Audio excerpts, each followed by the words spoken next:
Welcome to the programme to talk about Andy Burnham's new education reform plan. Georgia Gould, who's a minister in the Education Department. Hello to you, Georgia. Hi, good afternoon. Thank you for joining us. So, I mean, just look at this thing in its own context now. Biggest plan that we've heard about so far from the new Burnham administration. In your judgment, in the government's judgment, is this, do you think, going to become one of the defining policies of Burnham's legacy as PM? Yeah, I think Andy Burnham, the new Prime Minister, has been really clear that opening up opportunities for young people, dealing with the chronic issue of 1 million young people not in education, employment and training is a key priority for him. It's something that he was really focused on when he was Mayor of Greater Manchester, and it's one of the first things he's taken forward as the new Prime Minister. And he said today that for too long young people haven't been able to follow their passions, the opportunities that they would like to pursue. That academic education is critically important, but so too is technical education, and we need to value that. We need to focus on it, and we need to ensure that young people who want to follow technical routes have that high quality pathway to follow. And you want to make sure it's a benefit to those young people and no disadvantage to their families. So we can take it that it is the case that parents on benefits will be paid up to £4,500 a year if their child takes up an apprenticeship. It's part of a fresh effort to get more young people into work. And as you know, well, the system as it is means that families can lose hundreds of pounds a week if they take up an apprenticeship, which counts as paid employment. That £4,500, that will be available to those families. Yeah, so one of the barriers we've heard about from charities and other organisations is that for some families, that when a young person, particularly disabled young people, start an apprenticeship, actually that family loses income, and young people are being put off to starting an apprenticeship because they don't want to disadvantage that family. That shouldn't be the case. So this £4,500 bursary will address this, but it's one of a number of different measures. New incentives for businesses, £2,000 for small businesses to take on apprenticeships, and free training now for apprentices under 25, really encouraging businesses to come forward and to bring young people on. This is something we want to work across government to ensure that young people do get these opportunities, and there's so much happening in this space, and I think it's a really exciting moment. Yeah, and this £4,500 payment, that will be enough, Georgia, to safeguard families from disadvantage. Yeah, and that's exactly what the purpose behind it. So families don't lose out from a young person taking on an apprenticeship. For the vast majority of families, when a young person starts an apprenticeship, actually it's fine and it increases income going into that household. But we have found, and we've listened, that for a small number that's not the case, and that's why we wanted to address this today. Okay, well, thank you for that confirmation. I mean, there are a number of challenges, obviously, to a scheme like this. I want to go through one or two of them with you. But what do you anticipate will be the main challenges to be overcome in making this work? So for the wider reforms that we are setting out around supporting technical education, I think it's really critical that we do this alongside schools, alongside local areas. I think one of the big tenets of this reform is that this is about the role of mayors and strategic authorities knowing their local economies, knowing the businesses, and making sure that there are really viable routes into local good quality jobs, and that those things come together. But this is a coordination on a scale that we haven't seen before. So it requires government to work really differently, to devolve power, to work in partnership, to make it a reality. And we're really committed to doing that. Right, and finding the companies that are willing to buy into this scheme fully and provide the training places, the apprenticeships and so on, the places for recruits, that's absolutely central to making it work as well, isn't it? Definitely. I mean, how can you be sure that's going to happen? Because employers are constantly telling us, they'll be constantly telling you there are so many barriers in the way to taking on new recruits.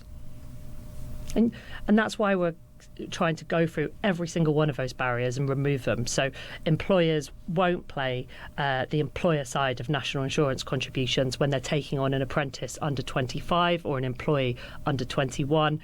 if you're an employer that takes on a young person that's been unemployed for 6 months, you'll get £3,000 to support you.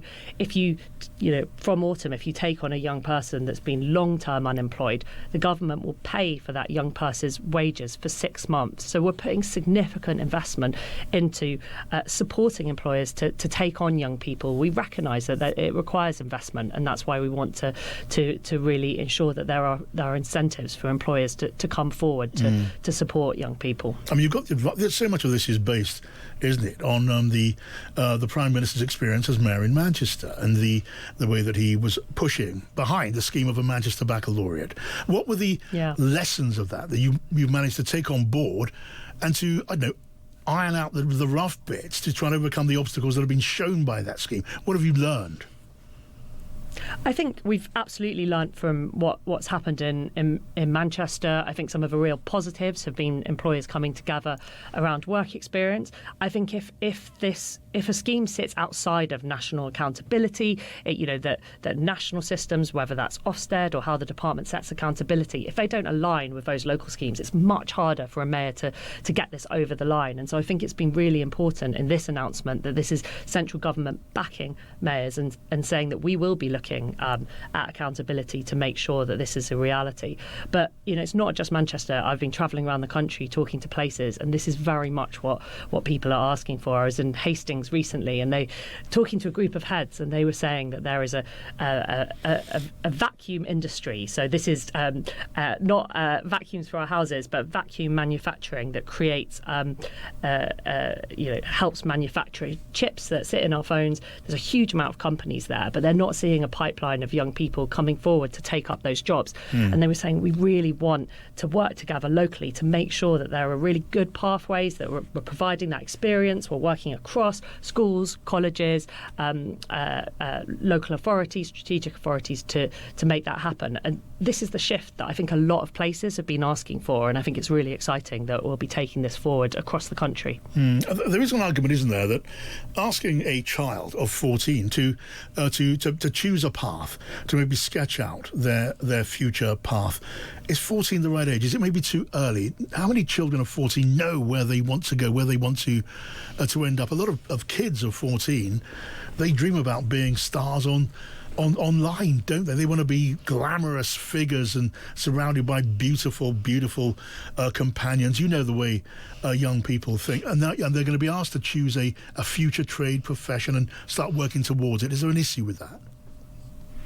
Look, I think it's important that 14 we don't narrow things too far. So what we're talking about is that these young people continue to do English, maths, science, some of those core subjects. We're just, when they do want to do more technical routes that are more industry focused, when that is the thing that really excites them, we want to make sure that they're doing that in a way that is high quality and linked to future opportunities. If again they want to change when they're 16 to take a different route, they have the core qualifications to enable them to do that. So it's about that range of qualifications. But again, I was in the Northeast recently, and the heads there were saying that for some of their young people, they just disconnected from school. They don't feel that they're learning anything that feels kind of linked to what they want in their futures, and actually having this more technical, more industry focused, more work experience opportunities at schools really engages young people in their whole education, because they start to connect what's happening at school to those future opportunities. And I realise, of course, that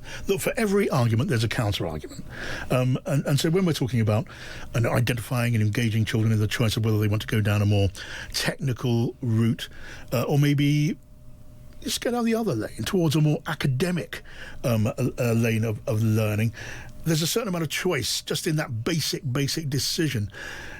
Is it possible that, again, that might be a little early? It may be that core subjects are losing out here as a consequence of all of this, that maybe teachers in the humanities, in languages, in history and so on, may be concerned that the balance may be tilted the wrong way? So I think the really important thing is it's not an either or, it is a both. Yeah. And at the moment, the vast majority of the choices that young people get are academic choices. You know, some schools do offer technical awards, but the majority of children will only take one, and some schools don't offer them at all. So this is about giving a wider choice for young people. And I think it's really important that we continue to create that mix of opportunities and subjects. Yes. And there is possible to take languages alongside creative media or alongside engineering, that students can have that mix of different opportunities, but the technical education at high quality is part of that mix, and for too long it hasn't been. Yeah, you may consider I'm nitpicking, but there are so many hours in a day. It's okay, go ahead. And if there's a particular emphasis on a technical teaching, technical drawing, all the subjects that go in that file, there needs to be less in other subjects. It sounds as if I'm asking for cake and eat it on the side of these children, but actually you are suggesting cake and eat it is possible. Yeah, so I mean, obviously children make choices all the time. So, at 14, often children choose between history and geography, or art and music. So, you do kind of make a number of choices at that age, and some of those choices in this new system would be to take those kind of technical awards. And the detail of how that is designed will be worked through within local places. But I think the really important thing is that you can continue to take, you'll have to take a core academic set of subjects, and you can mix and match kind of creative subjects, academic subjects, and vocational subjects. Okay, but clearly, within this new system. Sure, but clearly, there will be choices within that. Indeed. Okay. Well, clearly, the implication here is that the Blair years model of a higher proportion of our young people going to university, 50% was the target. That was misplaced. Is that the message here? And Keir Starmer's changing of the ratio, more towards apprenticeship, less towards degrees. That was also not going far enough. That's a fair implication. So I don't accept that the focus on expanding university was misplaced, because, even in that ambition of Tony Blair of 50% of children going to university, that's 50% of young people that weren't going to university. And I think the real question is, what were the routes available to those young people? Are they of an equal status? Are we really clear that we are investing as much and thinking as much about the pathways of those young people who don't go to university as those that do? We don't want to, children, it's a brilliant thing that there's an expansion of young people, especially working class young people going to university. We don't want to turn the clock back on that, but we want to make sure that those who choose a technical route know that they are valued, know that it's high quality, know that there are good quality jobs at the end of it. Okay, it's a culture shift as well as a reform. It's good to talk to you, Georgia Gould. Thank you. More coming up. Brilliant. Thank you.